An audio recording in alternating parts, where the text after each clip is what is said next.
ګرانو کتونکو السلام علیکم.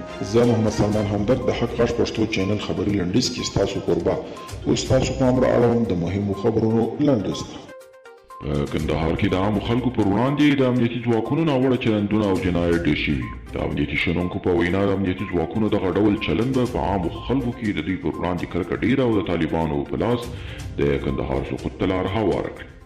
د افغانستان لپاره د اروپایي ټولنې استازي رونالډو کوبیا ویلي چې یوازې اوربند نه غواړي، نوموړي ویلي اروپایي ټولنه له افغان حکومت او طالبانو څخه داسې اوربند غواړي چې په سوله تمام شي. د ټرمپ نوي دفاع سرپرست وزیر غواړي چې له افغانستان عسکر د ټرمپ د دورې تر ختمېدو مخکې راوباسي. ښاغلي مکګور عقیده لري چې د طالبانو سره د موافقې ته باید انتظار ونه ایستل سي او عسکر سمدستي راوایستل سي. هغه وایي اکثره نظامیان د دغه جنګونو په سبب میلیونران سوي او د امریکا ولسمشر ډونالډ ټرمپ وایي چې د قانوني رایې د شمېر له مخې 3 میلیونه ته رسېدلي.